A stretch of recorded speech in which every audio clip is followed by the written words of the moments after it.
시청자 여러분, 오늘 저희 프로그램 모실 분 정치인이셨죠. 그러다가 행정가로 최근에 변신하셨습니다.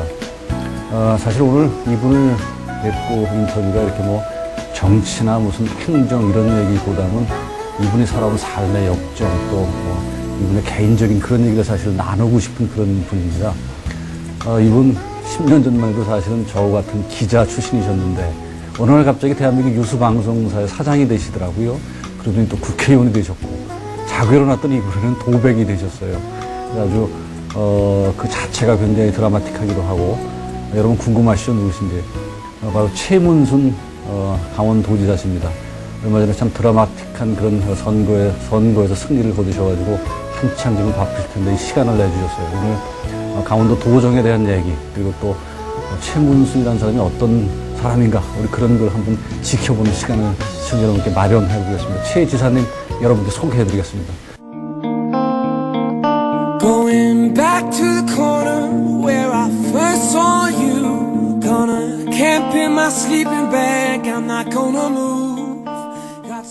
최 지사님 안녕하세요. 안녕하십니까. 네네. 감사합니다. 아이고 이렇게 정신없이 바쁘실 텐데 시간 내주셔서 고맙습니다. 아이 별 말씀인데 고맙습니다. 하여튼 시간이 조금 지났지만은 지난 그 보궐선거에서 당선되신 거 다시 한번 축하를 드리고요. 네, 감사합니다. 네.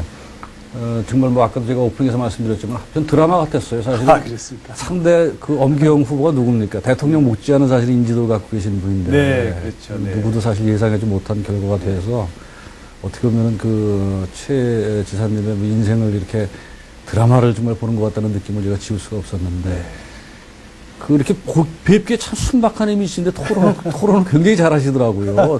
그 엄기영 앵커를 상대로 제가 보기엔 아주 토론에서 결정적으로 승기를 잡은 게 아닌가 하는 생각이 제가 들 정도였었는데 원래 기자 하셨잖아요. 그렇습니다. 이제 선배님이시기도 하신데 네.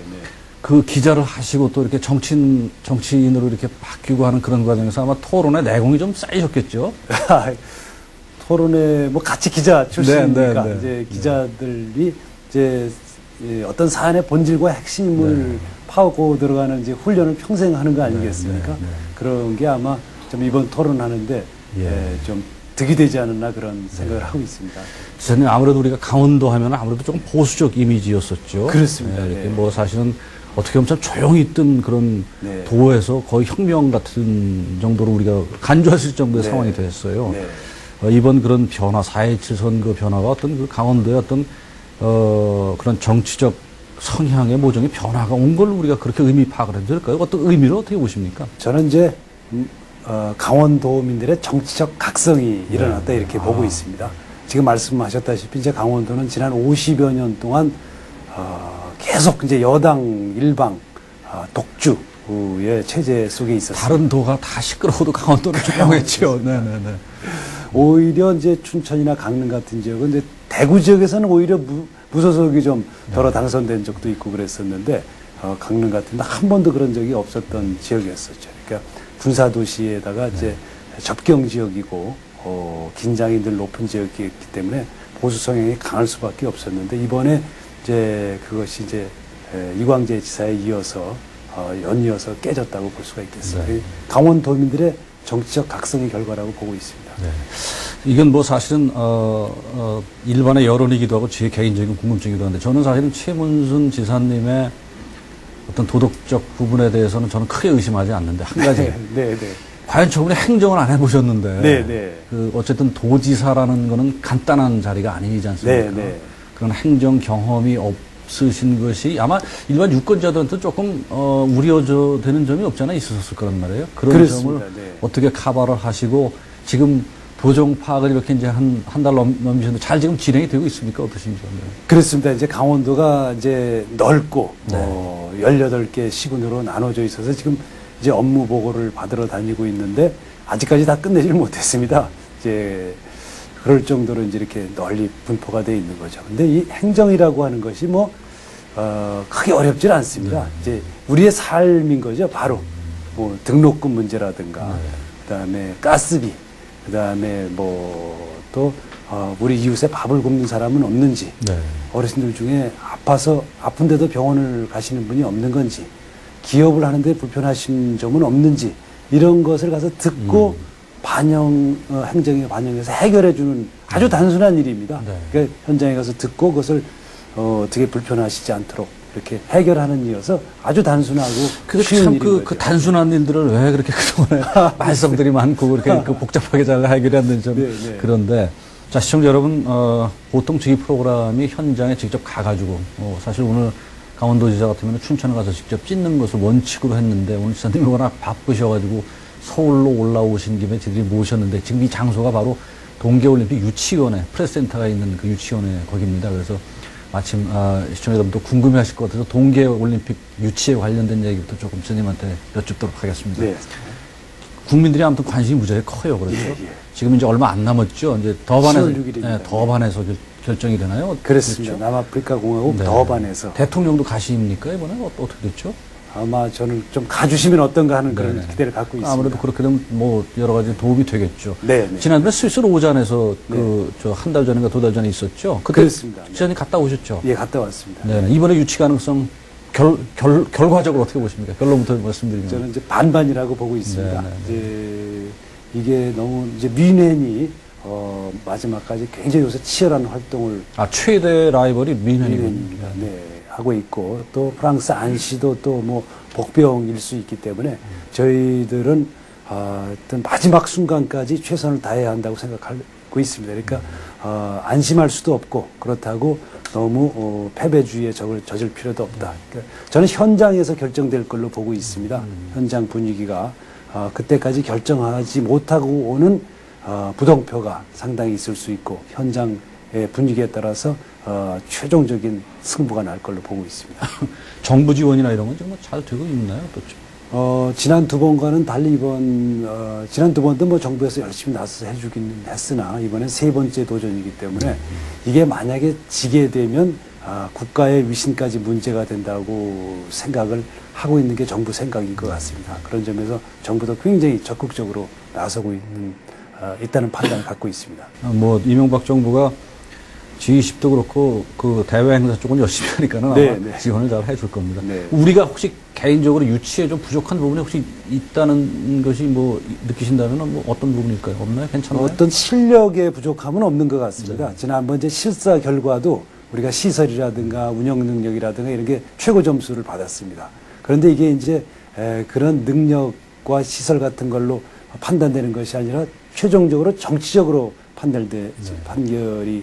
판단될 가능성이 많이 있어서 정치력이 이제 좀 부족할 수 있다 이런 생각입니다. 아무튼 뭐 여러분 중에서 특히 지사님 좀 열심히 뛰어주셔서 네. 유치가 꼭 됐으면은 지금 여러 가지로 별로 재미있는 뉴스들이 안 나오는데 그렇습니다. 그거라도 좀 네. 뉴스거리가 나왔으면 참 좋겠다는 생각이 그렇습니다. 우리 나라가 이제 뭐 금융 위기 이후에 전부 다 좀 침체돼 있기도 하고 그래서 강원도뿐만 아니라 우리 나라의 활기가 좀 있었으면 하는 생각이고 저희가 이제 좀 되돌아보면 86년하고 88년 올림픽과 아시안 게임이 유치가 되지 않았습니까? 그때 85년에서 91년 사이에 한 6년간 소득이 2배로 뛰었습니다. 그래서 제가 이번에 선거 공약도 소득 2배라고 내놓은 근거가 거기에 있었습니다. 우리나라 전체에 도움이 될 수 있기를 기대해 마지 않습니다. 자, 지사님, 저는 올림픽, 동계올림픽 하면은 이게 연결돼서 떠오르는 부정적인 게 하나 있어요. 네, 네. 바로 알펜시아 문제. 알펜시아. 참, 이게 골아프실 텐데. 그렇습니다. 저도 네. 알펜시아를 작년에 한번 저희 회사 행사에서 가봤더니 가보겠죠. 알펜시아 자체는 정말 좋더라고요. 그렇습니다. 너무너무 네, 그 그렇습니다. 부지가 크고 네. 뭐 세계 어디 가도 근데 이게 지금 하여튼 네. 큰 도에 그렇습니다. 짐이 돼 있는데 네. 시청자 여러분들도 알펜시아 문제를 뭐 아시는 분은 알겠지만은 좀 잘 모르시는 분들은 그렇습니다. 모르실 거랍니다. 네. 지금 알펜시아에 걸려 있는 문제하고요. 네. 해법을 한번 이 기회에 조금 말씀해 주시죠. 네. 네. 지금 가보셨다니까 가보면 뭐 굉장히 좋습니다. 그 안에 이제 아주 좋은 시설. 경탄스러워요. 예. 콘도, 호텔, 뭐, 여러 가지 위락시설 같은 걸 해놨죠. 근데 이제 문제는 이게 과도한 투자가 돼 있다는 겁니다. 과도하죠. 네. 하루에 이자가 뭐 1억이 넘는다고 그러더라고요. 그렇습니다. 네. 1억 2천에서 1억 5천까지 나가고 있어서 이제 재정이 어려운 강원도로서는 뭐 큰 부담이 돼 있죠. 그러니까 시설은 잘 지어놨는데 올림픽을 향해서 이제 과도한 투자가 돼 있고 그걸 지금 회수를 하지 못하고 있는 겁니다.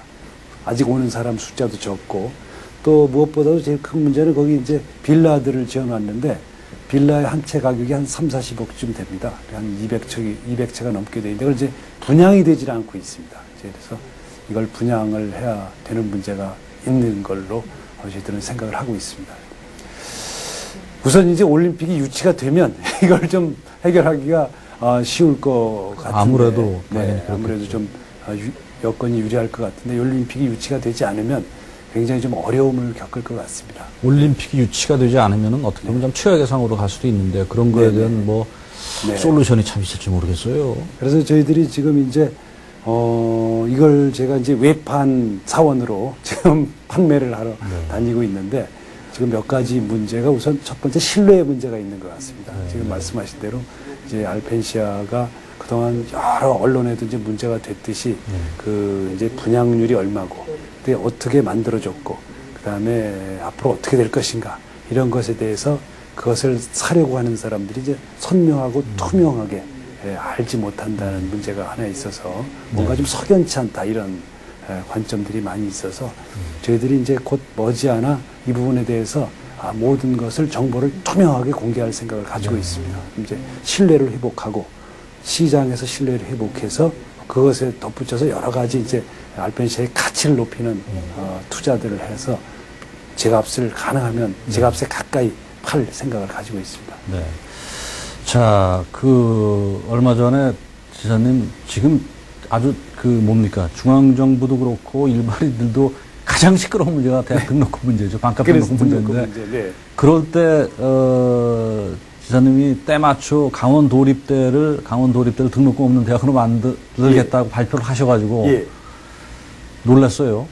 이게 지금 여러 가지 사실 강원도가 지금 닥쳐있는 현실적인 문제 중에서 재정 문제가 하여튼 상당히 큰 문제인데 과연 이게 도의에서 이걸 또 가만히 놔두진 않을 텐데 그렇죠? 그게 현실성이 있는 방안을 말씀해 주신 건지 어떠신지요? 네. 우선 좀 개요를 설명드리면 강원도에 도립대학이 있습니다. 강원 도립대학이 있는데 그 도립대학의 등록금을 내년에 30% 삭감해주고 후년에 60% 삭감해주고 그 다음 해에 100% 완전히 삭감해서 단계적으로요. 3년 이내에 완전히 등록금 없는 대학으로 만들겠다. 이제 이런 계획입니다. 이 계획을 하게 된 이유는 우리 도립대학의 학생들이 중간에 그만두는 학생들이 많습니다. 제일 큰 이유는 가난한 학생들이 들어왔다가 등록금을 내지 못해서 그만두는 학생들이 많습니다. 그 중에는 굉장히 우수한 학생들도 많이 있는 거죠. 그래서 이제 그것을 저희들이 어떻게 그만두는 학생이 없도록 할 것인가를 토론을 하다가 사실은 이 논쟁하고 상관없이 그 전부터 진행이 됐던 겁니다. 그 대책으로 내놓은 것이 이제 등록금을 줄여보자. 그리고 등록금을 줄이는 것이 학교나 도에 뭐 큰 부담이 되겠는가를 이제 산정을 해보니까 뭐 이렇게 큰 부담이 되질 않았습니다. 그러니까 감당할 수 있을 정도라고. 연 한 20억 정도를 더 부담을 하면 되는 것으로 분석이 나오고 그것도 이제 이렇게 좀 우수한 학생들이 모이고 중간에 학생들이 이제 그만두지 않게 되면 그 20억도 좀 어느 정도 시간이 지나면 이제 벌충이 될 수 있다는 판단이 나와가지고 그 정도를 투자를 해보자 이런 이제 판단을 하게 됐습니다. 이제 도의회의 문제는 지금 이 안이 뭐 한나라당 안하고 좀 비슷합니다. 그래서 이제 갑자기 뭐 내년부터 이렇게 하자는 게 아니고 점차 줄여가는 계획이거든요. 그러니까 한나라당도 그 정도의 정확하지는 않지만 대개 점차적으로 줄여간다 이런 안을 갖고 있기 때문에 저희가 이제 충분히 설득을 할 생각이고 저희들은 좀 쉬운 데부터 해보자. 정치권에서 전부 이제 OX 논쟁을 하지 말고 도립대학, 시립대학서부터 시작해서 국립대학, 그다음에 사립대학까지 이렇게 점차 늘려가면서 해보자는 생각을 갖고 있습니다. 문제가 되는 데가 이제 사립대학인데요. 사립대학 같은 경우 이제 양극화가 심하죠. 그러니까 유수의 사립대학들은 저희가 국회에 있을 때도 논쟁이 됐던 건데 10조 정도의 유보금을 가지고 있습니다. 현찰을 쌓아놓고 있는 거죠. 그렇죠. 이렇게 뭐 특별한 특별하게 이렇게 쌓아놓고 있을 이유도 없이 그냥 미래에 대한 투자로 그렇게 하고 있습니다. 뭐 특별히 왜 그렇게 쌓아놓고 있냐면 답변을 못합니다. 10조면 이제 엄청난 돈이고 그 정도의 돈이면 반값은 아니더라도 그런 패러다임만 좀 바꾸면 학생들을 이 등록금 질곡에서 좀 벗어날 수 있게 할 수 있다 이런 판단을 갖고 있습니다. 네. 자, 이제 재정 문제가 얘기가 좀 나오면 경제 아무래도 앞으로 강원도가 경제 문제를 어떻게 다뤄 나갈 것인가가 이제 굉장히 중요한 문제라서 좀 질문을 드리겠는데 아무튼 강원도 하면 사실은 뭐 아까도 말씀드렸지만은 정치와 경제 양면에서 어쩐지 좀 자기 목소리를 좀 못 내왔다는 생각이 떨쳐버릴 수가 없어요. 기업 유치 면에서도 아무래도 지형적인 여건 때문에 그런지 뭐 이렇다 할 기업도 사실은 없고요. 전체적으로 지금 한 2달 정도 이제 시간이 지났는데 그동안에 2달 업무 보시면서 강원도 전체 경제에 대해서 말하자면 도지사님이 어떤 평가를 내리셨는지 또 그리고 이거 당장 이런 어떤 프레임을 어떻게 구조를 좀 바꿔야 되겠다는가 그런 전체적인 한번 그 개요를 한번 좀 설명 좀 해주시죠. 네. 우선 강원도가 인구가 이제 3% 정도 됩니다. 이제 우리나라 전체 인구에. 그러니까 경제 규모는 그보다 더 적습니다. 그러니까 우리나라 소득 수준이 연 2만 불쯤 되는데 강원도는 15,000불 정도가 되고요. 그러니까 인구가 적다 보니까 경제 규모도 적고 또 정치력도 적습니다. 거기다 이제 더 어려운 것 중에 하나는 여기가 이제 물을 수도권에 공급하고 또 북쪽에 DMZ를 접경을 하게 됨으로써 많은 규제를 받고 있습니다. 군사시설 보호법에 의해서. 그러니까 환경적 규제, 그 다음에 군사적 규제, 이런 거를 좀 과도하게 받아가지고 공장을 유치한다든가 무슨 여러 가지 생산성이 높은 경제 활동을 국가로부터 제약을 받아왔었다. 네. 그래서 이제 지금 같은 상황이 됐다고 봅니다. 그래서 지금부터 이제 그것을 좀 뚫어야 하는데 그 뚫어가는 것의 단초가 저희는 평창 동계올림픽이라고 한 가지는 보고 있고요. 그게 만약에 안 될 경우에는 저희들은 이제 남북 관계의 개선에 의한 남북 경제 특수가 강원도가 좀 경제 발전을 할 수 있는 단초가 될 수 있는 걸로 보고 있습니다. 그래서 제가 대표 공약으로 내놓은 것이 제2 개성공단을 저쪽 동해안에 짓겠다. 이걸 내놨고 그것이 저희들의 활로라고 보고 있습니다. 그게 동해안 평화공단이라는 그렇습니다. 거. 동해안 평화공단. 네. 뭐 그건 어떻게 운영의 프레임이 어떤 겁니까? 이제 첫 번째 개념은 이겁니다. 개성공단은 이제 북쪽에 있지 않습니까? DMZ 위쪽에. 그러니까 남쪽에 두는 겁니다. 이제 개성공단은 저 위쪽에 있으니까 늘 좀 정치의 남북관계 영향을 좀 많이 받아가지고 그게 치명적이죠. 예, 그렇습니다. 이제 그것 때문에 지금도 이제 거기 입주한 업체들이 굉장히 어려움을 겪고 있어서 이걸 남쪽에 두어보자 하는 이제 이 얘기가 오래전부터 있어 왔습니다. 그래서 남쪽에 두고 거기서 뭘 할 것이냐는 가능하면 이제 북한에 매장되어 있는 지하자원이 저희들 추산으로는 한 7천조 원쯤 되는 걸로 보고 있습니다. 그리고 남한의 24배 정도가 아주 부가가치가 높은 광물들이 묻혀 있다고 이제 그런 통계를 가지고 있죠. 그래서 그것들을 지금 동해안 옥계에다가 지금 이미 포스코가 들어와 있는데 철광 녀석 재련 공장이라든지 마그네슘이라든지 여러 가지 히토류라고 해서 아주 희귀한 금속들을 가공할 수 있는 공장을 거기 두어보자는 게 저희들 생각이고 그것이 우리 강원도가 좀 경제를 일으킬 수 있는 가장 가까운 길이라고 그런데 생각합니다. 개성공단 하면은 우리가 이제 거기서 나오는 메리트가 아무래도 싼 북한 노동력이. 그렇습니다. 근데 그걸 남쪽에다 두면은 그 노동력, 근로자 문제는 그런 북한 근로자들이 오는 겁니다. 근데 북한이 그거를 근로자들을 이쪽에 이주시킬 수 있는 그런 뭐 자세를 보일까요? 출퇴근해야 될 걸로 생각을 하고 있습니다. 이주는 불가능할 걸로 보고요. 당분간은 출퇴근해야 될 걸로 생각을 하고 있습니다. 그런 방법론을 갖고 계시는군요. 그 DMZ 같은 경우 지금 평화적으로 이용하자는 얘기도 많이 들리죠. 그 관광 자원으로 사실은 활용한다면은 저만 해도 개인적으로 굉장히 물론 뭐 군대 있을 적에도 가보고 그랬지만은 굉장히 궁금해요. 그 DMZ가 어떻게 외국 사람들은 아마 그 DMZ라는 거 굉장히 보고 싶어요. 그걸 만약에 관광 자원화 시킬 수만 있다면은 꽤 괜찮은데 어떻게 준비를 하고 계십니까? 지금 말씀하신 대로 이제 중국 사람들한테 설문조사를 한 결과를 보면 한국에서 제일 보고 싶은 게 뭐냐 그러면 DMZ. 세계에서 유일한다니까요. 그렇습니다. 그리고 이제 서구 사람들도 이게 이제 이 스릴을 즐기는 분들이 많아가지고 그걸 가서 이제 보고자 하는 분들이 많습니다. 다만 이제 남북 관계가 지금 좋지 않아 가지고 그걸 관광지로 개발을 하질 못하고 있는데 저희들의 생각은 이제 동계 올림픽이 유치가 되면 네. 그 DMZ까지 같이 연계 개발이 돼야 된다고 생각을 하고 있습니다. 네. 다행히 얼마 전에 남북 접경 특별법이 통과가 돼서 이 부분에 대한 개발이 될 수 있는 법적인 여지는 조금 지금 네. 이제 조금 열렸습니다. 지금 좀 부족하지만 그럼에도 불구하고 계속해서 이것을 개방해 나가야 된다고 생각을 하고 있고 정부에도 촉구를 하고 또 거기에 이제 기금을 많이 확보해서 개발을 해나갈 생각입니다. 그 지사님 아무래도 이제 강원도 하면은 무엇보다도 그 천혜 관광 인프라죠, 그죠? 예, 뭐 예. 설악산이란 정말 세계에 내놔도 예. 뭐 어디든 누구나 경탄할 수 있는 그런 관광 인프라인데 네. 그런 관광 인프라를 이용을 해서 경제 개발과 연계를 시켜야 된다라는 생각할 수 있겠죠. 그렇습니다. 그런데 우리가 보통 그런 개발하면은 이제 늘 그 소위 그 환경 문제하고 개발이라는 두 가지 상충되는 어떤 그 논리가 있단 말이에요. 예, 예. 더군다나 이제 진보적인 성향을 갖고 계신 그 지사님께서 그런 개발과 이 소위 환경 보호라는 두 가지 모순된 논리를 어떻게 상충시켜서 이거를 좀 도의 경제적인 그런 이익을 위한 그야말로 관광 자원화를 시킬 수 있을까? 참 애매한데 어떤 방향을 좀 말씀해 주시죠. 네. 그렇습니다. 지금 이제 아주 대표적인 케이스 중에 하나가 이제 골프장입니다. 네. 그러게요.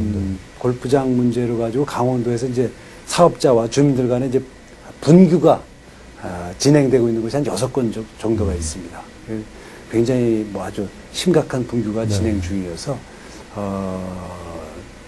이제 저희들이 마스터 플랜을 만들어 가지고 강원도에 적합한 골프장의 숫자는 몇 개인가 그것을 정확하게 마스터 플랜을 내서 거기에 그 범위 안에서 허가를 하도록 할 것이고 그다음에 이미 분규가 진행된 곳은 저희가 그분들 이해 당사자들이 모두 참가하는 협의체를 만들었습니다. 이제 곧 서로 서명식을 할 겁니다.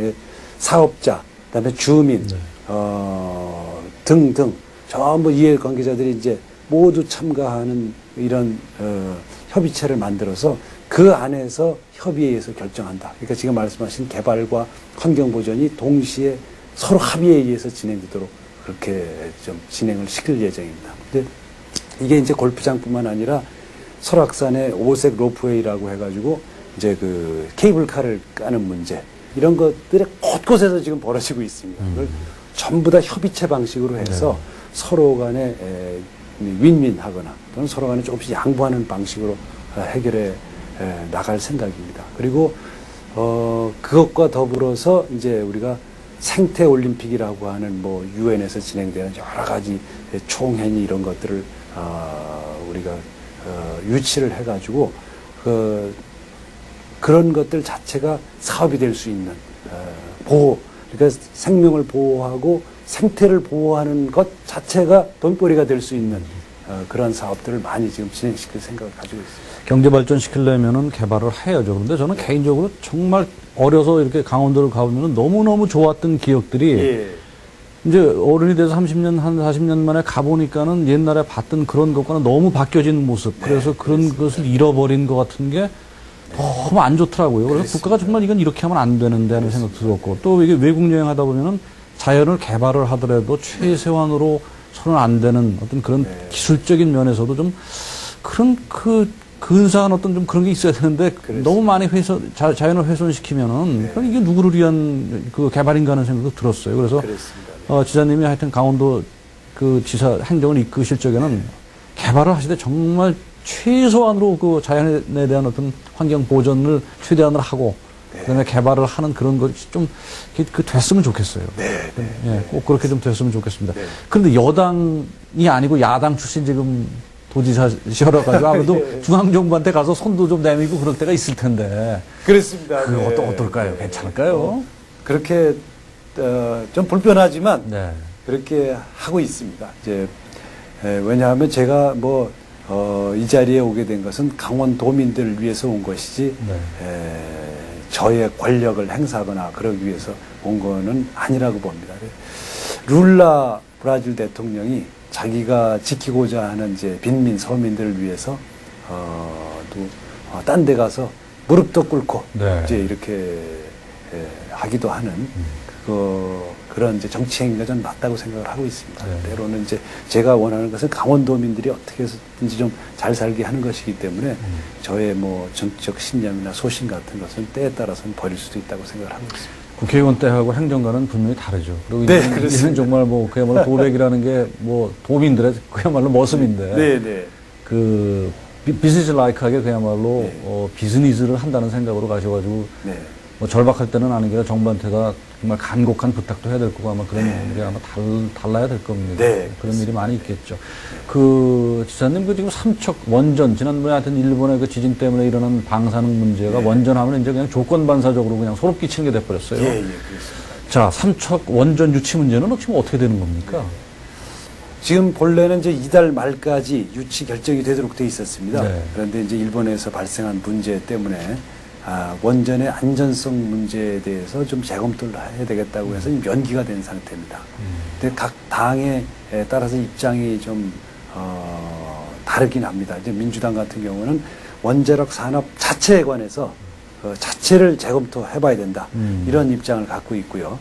한나라당도 뭐 거기까지는 아니지만 적어도 이 원전의 안전성 문제에 대해서는 재검토가 있어야 되겠다. 이런 입장을 가지고 재검토에 들어갔기 때문에 조금 더 이게 삼척이나 강원도에서 이것을 논의할 이제 역량이 없습니다. 네. 예, 그런 R&D 기능이 없기 때문에 그래서 이건 국가 전체에서 토론을 해서 결정을 해야 되는 문제라고 보고 있습니다. 네. 그렇게 진행이 되고 있고요. 뭐 아까도 여러 번 얘기가 나왔지만은 강원도는 환경에 이제 여러 가지 강점을 갖고 있는데 네. 난데없이 상수원 쪽에서 무슨 불이익을 받는다는 얘기는 그건 왜 나오는 겁니까? 뭐 강원도 하면 물 좋고 산 좋고 물 좋아서 그런 얘기 나올 것 같지 않은데 그런 얘기가 또 있더라고요. 수돗물 값이 이제 서울보다 훨씬 비쌉니다. 왜 그렇죠? 왜냐하면 이제 관로를 깔아야 네, 되니까. 네. 이게 수돗물 값뿐만 아니라 그래서 가스 값도 그렇습니다. 도시가스 가격도 이제 도시가스를 관을 깐 비용이 많이 드니까 그런 거죠. 이게 뭐 다 그렇습니다. 사실 도로도 그렇고요. 네. 인구는 희박한데 거리는 길고 산과 물이 많고 그러니까 건설 비용이 많이 들어가기 때문에 이제까지 이제 깔질 않고 있었던 거죠. 그래서 이제 이 수돗물이든지 가스값이든지 특히 가스값 같은 것은 이제 굉장히 좀 심각한 상황이어서 네. 춘천 같은 경우가 서울보다 11%가 더 비싸고요. 그게 영동 지방으로 갈수록 점점 더 비싸집니다. 그래서 굉장히 이게 민원이 많은 산이고 그렇습니다. 근데 그런 인프라 문제 때문에 수도권의 지역에 사시는 분들보다 물가가 훨씬 높습니다. 저 강릉 가면은 물가가 우리나라에서 제일 높은 지역 중에 하나입니다. 그러니까 이제 굉장히 소득은 적고 물가는 높고 이런 이제 상황이 벌어지고 있는 거죠.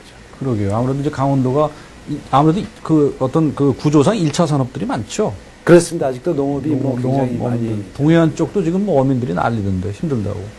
아주 거기는 굉장히 심각한 상태입니다. 지금 이제 오늘도 이제 요즘도 날이 과도하게 덥지 않습니까? 네. 이제 동해안에 어떤 일이 벌어지고 있냐면 이제 수온이 올라가니까 물고기들이 물속 깊이 들어가고 네. 또 북쪽으로 올라가 버립니다. 그러니까 이제 명태하고 오징어가 잡히질 않는 거죠. 근데 이제 북쪽에는 누가 와 있냐 하면 중국 어선들이 와 있습니다. 동해안에 어업권을 북한이 중국에 파는 거죠. 그리고 쌍끌이 어선이 한 600척 정도가 와 있어가지고 그 쌍끌이 어선들이 이제 남북을 오가는 물고기들을 다 잡아서 가져가기 때문에 이 동해안에 이제 물고기가 저는 없어지고 서해안만 그런 줄 알았는데 동해도 그렇군요. 동해도 그렇습니다. 서해안은 이제 중국 어선이 한 450척 정도 와 있고요. 네. 여기 600척 정도가 와 있습니다. 굉장히 대형 어선들이 많이 와 있습니다. 자, 지사님 예전에 비해서 목소리가 많이 줄어들기는 했으나 네. 수도권 규제 완화로 인한 지역 어떤 피폐 상황 같은 게 늘어나고 있다라는 목소리도 있어요. 그렇습니다. 이것도 대응을 해 나가야 될 텐데 어떤 생각이신지요? 그러니까 이제 그 한동안 강원도 지역에서 이제 영서지방, 춘천, 원주, 횡성, 홍천 이 영서지방의 수도권으로부터 이전해 오는 기업들이 있었습니다. 뭐 큰 기업들은 아니지만 결국은 기업들이. 수도권 규제 때문에 네. 이게 밀려온 거라고 할까요? 그렇습니다. 그런 개념이죠. 조건이 좋으니까 이게 땅값이 싸고 네, 네. 조건이 좋으니까 오는 기업들이 있었는데 이제 수도권 규제 완화 인해서 오려던 기업들이 다시 되돌아가는 이제 현상이 발생을 그런 피해를 또 받게 되는군요. 아주 구체적입니다. 네. 그래서 이제 수도권 규제 완화에 대해서는 저희들 강한 반대의 입장을 표하고 있고, 이것은 이거는 정치적인 입장이 아니라 이 전체적인 구도가 수도권과 비수도권에 이제 이해가 갈려버리는 그런 상황이 돼 있어서 이 비수도권 지역에 있는 분들의 이제 목소리를 좀 함께 내야 될 거 아닌가 생각을 합니다. 근데 이게 강원도는 다행히 요새 이제 영서지방에 전철이 깔리면서 유입 인구는 다소 늘었습니다. 아주 미미하지만 영서지방에는. 그런데 이제 다른 지역 같은 경우는 전부 다 이제 인구가 지역 전체가 지금 줄어들고 있는 그런 지역인 거죠. 그러니까 다소 느는 지역이 있더라도 예를 들어 이런 겁니다. 강릉 같으면 그 주변에 양양이나 속초에서 강릉으로 모였다가 여기서 다시 수도권으로 빠져나가기 때문에 잠시 이렇게 느는 것처럼 보이는 지역들이 있는데, 그것도 결과적으로는 중간 경유지에 불과하고, 예를 들어 이제 강원도 같으면 80년대에 180만이었었는데 지금 150만입니다. 그리고 그 중에서도 젊은 사람들이 다 빠져나간 상태이기 때문에 노령화가 상당히 진행돼 있어서 저도 현장에 가서 이 경제를 좀 어떻게 일으켜 보려고 가보면 이게 누구하고 어떻게 일을 해야 하나. 그러네요. 이게 아주 답답한 상황입니다. 네. 대기업들이 하여튼 현저하게 강원도는 없단 말이에요. 물론 이제 아까도 좀 지형적 요건도 있고 여러 가지 입지적인 요건도 있겠으나, 그러나 사실은 춘천이나 이런 쪽은 서울하고 굉장히 근접권이고 환경도 좋고, 왜 이렇게 대기업들이 강원도를 좀 안 갈까요? 좀 끌어와야 될 텐데. 규제 때문에 그랬습니다. 네. 지금은 이제 거리상으로서 도로가 비교적 발달해서 올 수도 있고, 땅도 넓고, 땅값도 싸고, 인력도 좋은데, 제일 큰 문제 중에 하나는 이제 규제 때문에 그랬습니다. 예를 들어 저 철원이나 화천이나 춘천 이쪽에 이제 땅은 넓고 비어 있는데 왜 공단을 이제 하기 힘든가 그러면 2중, 3중 규제를 받고 있습니다. 군사시설 보호법, 그다음에 그게 이제 물을 깨끗이 유지하기 위한 각종 법들, 그다음에 환경을 유지하기 위한 법들, 이런 것들에 의해서 3중, 4중의 규제를 받고 있습니다. 예를 들어 이제 철원이나 화천 같은 지역은 그 규제 면적이 땅 면적보다 더 넓습니다. 예를 들어 철원에 100만 평의 땅이 있다고 하면 그 규제 면적은 한 130만, 140만 평이 되는 거죠. 그만큼 중복 규제가 있어서 그 어떤 지역에서 이제 일정한 넓이의 공단을 확보하기가 대단히 좀 어려운 그런 상황입니다. 그리고 이제 그것과 더불어서 대기업이 오려면 이제 땅값뿐만 아니라 풍부한 인력이 공급되기 위한 교육시설이 있어야 하는데 그것도 없는 것이 부족하고, 그리고 아직까지는 이제 거리가 수도권보다는 멀어서 물류 비용이 아직 좀 더 드는 게 사실입니다. 그래서 그런 점들 때문에 대기업이 오지 않던데 지금 이제 그런 점들이 점차 좀 개선이 돼 가고 있고요. 또 저희들이 좀 더 적극적인 노력을 해서 대기업을 유치할 계획을 가지고 있습니다. 지금은 이제 기업들이 오면 우리 도에서 지원금을 줍니다. 그래서 이제 그런 불리한 부분을 벌충할 수 있도록 해주고 있기 때문에 이제 조금씩 이제 기업들의 오는 숫자가 늘어나고 있다고 보고 있습니다. 네.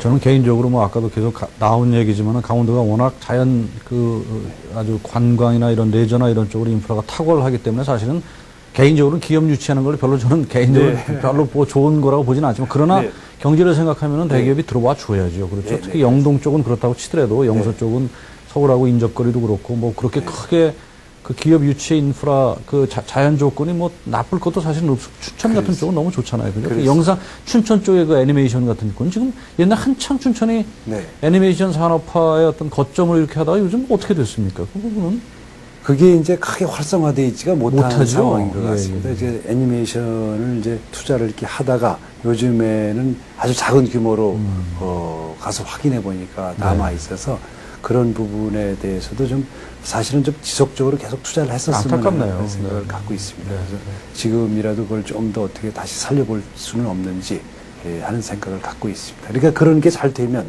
문화 콘텐츠가 잘 돼서 사람들이 많이 오게 되면 굳이 기업 유치 같은 게 이제 필요치 않은 상황이 될 수도 있습니다. 제가 옛날에 그 지사님 영국 대사관에서 한 5, 6년 전이니까 그때 이제 신문사에서 제가 국제부장을 하면서 네. 그 대사하고 인터뷰를 하는데 그분이 그런 말씀을 하시더라고요. 뭐 하여튼 그 관광 얘기가 나왔어요. 그러더니 네. 자기는 자기가 한 20여 개국을 다녀봤는데 거기서 이제 외교관으로도 많이 갔었고 했는데 그 양반 얘기가 자기는 춘천만큼 아름다운 도시를 본 적이 없다. 너무나 좋은 인프라를 갖췄는데 그게 사실은 여러 가지 어떤 그런 행정적인 문제 때문에 개발이 제대로 못 되는 것이 안타깝다라는 말을 하셨어요. 그래서 야, 이 외국 사람들이 보기에도 춘천이 정말 이렇게 아름다운 데구나 그런 생각이 들더라고요. 춘천의 이런 그 애니메이션 같은 것이 참 저희가 보기엔 너무나 입지가 좋을 것 같은데 지사님 하여튼 이번에 좀 가셔가지고 그런 부분도 조금 한번 살피셔가지고 애니메이션을 다시 한번 이렇게 좀 부음이업을 시킬 수 있는 걸 한번 좀 찾아보시면 좋겠어요. 제가 충분히 그렇습니다. 가능성이 있다는 생각이 듭니다. 네, 그렇습니다. 지난번에 그 선거 공약으로 내놓으신 것 중에서 효도 4정 세트라고 하나? 이름이 좀 뭐 특이하기도 하고 이상한데 그게 어떤 거예요? 무슨 뭐 민생 밀착된 뭐 그런 거겠죠? 아무래도 그렇습니다. 어떤 거죠? 네. 이제 강원도의 고령화율이 굉장히 높습니다. 우리나라 전체가 그렇지만 전체적으로도 다도 높군요. 그러니까. 그 중에서도 강원도가 더 높습니다. 네. 그리고 이제 이렇게 떨어진 지역들에서 이렇게 외롭게 사시는 어르신들이 많습니다. 이제 그분들을 위한 이제 효도 세트인데요. 예를 들어서 이제 효도 택시, 효도 난방, 효도 급식, 이런 것들입니다. 그러니까 밥을 굶으시지 않도록 하겠다.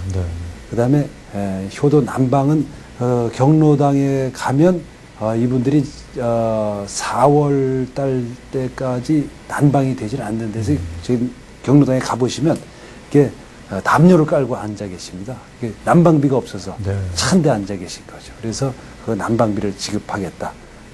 그리고 가장 인기가 좋았던 게 이제 효도 택시입니다. 이제 곳곳에서 이렇게 외롭게 지내시는 이제 독거노인들이 많으시고 또 부부가 있으시더라도 이제 그 두 분 중에 이제 두 분 다 연로하에 계셔서 한 분이 아프면 아드님들이 있어도 서울에 계시고 그러니까 급히 어떻게 병원에 가실 수가 없어서 그런 경우에는 택시 회사에 바로 전화해서 택시 회사에서 가서 모셔서 병원에 옮겨 드리고 그 돈을 도에서 드리는 겁니다. 택시비를. 근데 그거 뭐 크게 돈 그렇게 많이 드는 게 아닙니다. 이제 그런 효도 택시의 인기가 제일 좋았습니다.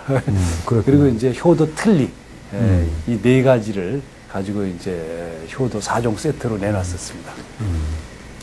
저는 개인적으로 그 제일 불쌍한 분들이 그 나이 많이 드신 분들이 외롭게 갈 데 없어서 혼자 사는 게 정말 제일 불쌍한 것 같아요. 그 도가 그런 거를 좀 이렇게 중앙정부도 그렇고 정말 이렇게 관심을 좀 가져야 되는 문제라고 저는 당연히 생각을 하는데 자, 이제 그런 부분에 신경을 쓴다라는 것이 지금 지사님 이번에 아무튼 강원도로 가시기 전에 민주당 계셨고 민주당의 그 정강 중에서 핵심적인 게 복지 문제인데 그런 복지 문제에 대한 어떤 앞으로의 도정의 프레임 변화 같은 거를 예고하시는 건지 자, 그런 복지 문제 지금 말씀해서 제가 이제 그걸 단초로 제가 드리는 질문입니다. 전체적인 그 도의 행정 방향의 어떤 뭐라 그러죠? 방향성 같은 거, 프레임 같은 거를 뭐 대대적으로 이렇게 변화를 시킬 계획을 갖고 계시는지 그런 부분을 좀 소개를, 복지 문제를 포함해서 소개를 좀 해주시죠. 한마디로 요약하면 이제 복지가 견인하는 성장 이런 겁니다. 그러니까 이제 룰라 방식인데요. 룰라가 브라질에서 뭐 논란이 있지만 지속적으로 하여튼 그 저소득층 빈민들을 위해서 복지 투자를 계속 해왔죠. 그래서 그 사람들이 중산층으로 올라오게 하고 이 중산층이 소비를 일으키고 이 소비가 생산을 일으키고 그래서 이 생산이 기업을 살리고 이렇게 선순환이 일으키는 시스템을 만든 거라고 생각을 하고 있습니다. 그래서 저희들도 그렇게 하겠다는 겁니다. 그러니까 복지라고 하는 것이 가난하고 뒤처진 사람들을 구호하는 방식이 아니라 성장을 이끌어가는 방식이라는 거죠. 이게 저희들은 성장의 견인차 노릇을 이분들이 해낼 수 있도록 그런 복지 투자를 하겠다는 겁니다. 지난번에 지사님께서 어떤 그 언론과의 인터뷰에서 말이죠. 성장 개발 논리에 한번 완강하게 저항해보고 싶다라는 굉장히 좀 투사 같은 말씀을 하셨는데 그거하고의 연계성은 어떻게 보면 그게 마찬가지 논리인가요? 지금 마찬가지 논리인 것 같습니다. 그분들을 버리고 가는 게 빨리 갈 수 있다고 생각을 하고 있는데 그게 저는 더 결과적으로는 정치적인 갈등 때문에 늦어진다고 생각을 하고 있는 겁니다. 그래서 그분들하고 같이 가는 것이 얼핏 보기에는 더뎌 보이지만 실제로는 궁극적으로는 더 빠른 길이다라고 생각을 하고 있습니다. 오늘 강원도 복지 문제를 좀 지켜보겠습니다. 네. 네. 그 지사님, 아까 이제 우리 강원도 그 동해안 쪽 어민들 얘기도 좀 나왔죠. 예.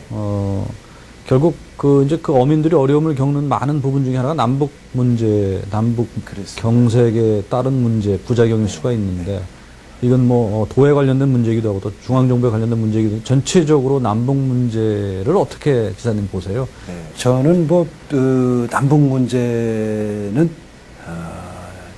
정치 문제가 아니라고 보고 있습니다. 현장에서 느낀 거는 민주당의 견해도 아니고 우리 강원도민들, 그러니까 지금 남북 문제의 경색으로 인해서 아주 구체적인 어려움을 겪고 있는 분들이 철원, 화천, 인제, 양구, 고성 이 접경 지역에 계신 분들 하고요.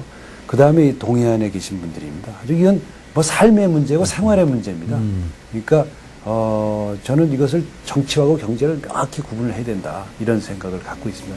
그러니까 그게 어떻게 해서 그런 문제가 발생하느냐고 보면 우선 고성 같은 경우는 이제 금강산 관광이 중단됨으로써 아시다시피 금강산을 가려면 여기서 서울에서 가서 속초에서 하룻밤을 자거나 뭐 밥을 한 끼 먹거나 뭘 해야 됩니다.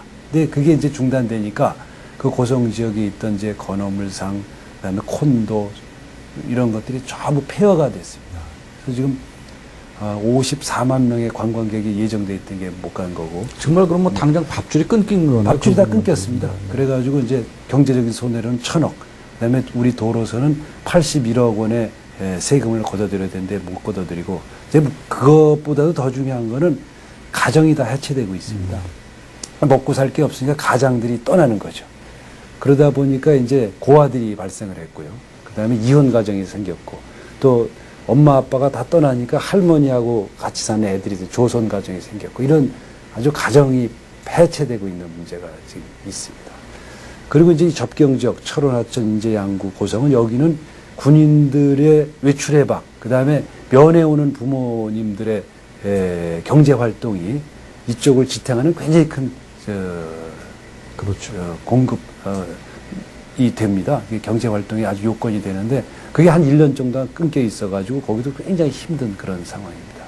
그리고 아까 말씀드린 동해안 이 문제는 물고기들이 북쪽으로 가면 우리도 쫓아가서 그걸 잡아야 되는데 그걸 이제 중국에서 다 잡아가니까 물고기 아주 업 자체가 지금 황폐화되다시피 한 그런 상황이어서 이 남북 문제가 무슨 이념 문제도 아니고 민주당과 한나라당의 문제도 아니고 그냥 강원도민들의 삶의 문제로 좀 봐주십사 하는 그런 요청을 지금 하고 있습니다. 네. 남북 문제를 보는 관점의 차이가 이렇게 행정가로 변하시면서 조금 바뀌셨네요. 그죠?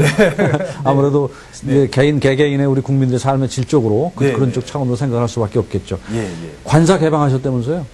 그렇습니다. 이제 관사가 가보니까 우리 강원도 관사가 굉장히 작은데 그래도 이제 저하고 우리 집사람하고 쓰기에는 좀 너무 넓고 좀 아깝고 해서 저희는 이제 구층에 방을 이제 2개를 쓰고 나머지 부분들은 이제 공연이나 토론, 그 다음에 또 제일 좋아하는 아이들이 이제 시설이나 이렇게 부모 없는 아이들에게 와서 잠깐 놀러 가고 놀고 이렇게 갈 수 있는 공간으로 개방을 했습니다. 너무 잘하셨네요. 네.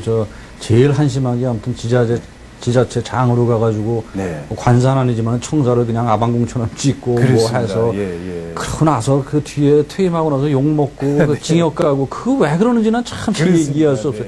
뭐 지사님은 절대 그럴 일 없으리라고 생각이 되지만 자 이제 그 MBC 노조위원장을 하시다가 아까도 뭐 오프닝에서 말씀드렸지만 사장 하셨고 또 국회의원을 거쳐 지금 이제 도지사까지 오셨는데 이렇게 어떤 드라마틱한 그런 그야말로 파격적 삶을 거쳐오셨어요, 지사님. 중앙정부에서는 어떤 일단 지금 비껴나 계시고요. 그렇죠? 퇴임 후 어떤 삶을 생각하고 계세요? 저는 지금 말씀하신 그 직책들, 이제 MBC 노조위원장, 사장, 국회의원, 이게 한 번도 예정하고 살아본 적이 없었습니다. 그러니까 저도 지금 다음 계획을 전혀 갖고 있지 않죠. 다만 강원도지사를 남은 임기 기간 동안 최선을 다하겠다. 난 연임도 하지 않겠다고 이미 공개적으로 얘기를 했습니다. 연임 안 하겠다고 그러셨어요? 네네. 뭐 연임을 하려고 생각하면 또 제가 행동이 또 좀 욕심이 생기고 달라지고 또 이렇게 점수를 따기 위해서 표를 얻기 위해서 행동을 해야 되기 때문에 그거는 강원도민들의 이익하고 반할 가능성이 굉장히 높습니다. 이게 저의 이익과 관련되면 강원도민의 이익과 배치될 가능성이 높기 때문에 저는 남은 3년 기간 동안 하여튼 최선을 다해서 그냥 강원도정을 보살필 그럴 생각을 갖고 있습니다. 뭐 이렇게 국회의원, 도지사, 그 다음에 또 어느 날 자고 일어났더니 그보다 더 한 걸음 나가는 그런 이런 생각을 안 하시는 거겠죠? 예, 그렇습니다. 네. 자, 어쨌든, 지사님 이렇게 제가 뵈니까 말이죠. 사실은 시청자여러분 솔직히 제가 고백을 한다면 저도 강원도입니다. 네. 제가 강원도 살아봐서 아는데, 네. 이게 지사님을 제가 뵈니까는 어려서 제가 그 강원도의 저희 동네 분들의 그 전형적인 얼굴이 있어요. 강원도 사람들의 전형적인 얼굴을 지사님이 갖고 계신다는 생각이 너무 좋게 저는 받아들여졌고요. 강원도의 힘이라는 무슨 영화도 있지만은, 네. 아무튼, 재임 생각 안 하시고 이번 하여튼 열심히 달리시겠다 그러는데 임기 마칠 때까지 강원도를 정말 행복 지수가 좀 높은 그런 도로 꼭 좀 만들어 주시면 너무 좋겠어요. 네, 그렇게 하겠습니다. 제가 태어난 도니까 잘 좀 부탁드리겠습니다. 아무튼 지사님 바쁘신데 시간 내주셔서 고맙고요. 다음번에 다음번에는 정말 지사님의 아까도 제가 오프닝에서 얘기한 것처럼 삶에 대한 거, 인생 역정에 대한 그런 휴먼 스토리 같은 걸 좀 얘기를 하면 네, 언제라도 다음에는 우리 도청이나 그 관사로 한번 거기서 한번 찾아가서 고맙겠습니다. 예, 거기서 또 한번 얘기를 나누기로 하죠. 네. 시간 내줘서 너무 고맙습니다. 고맙습니다. 네, 감사합니다. 네.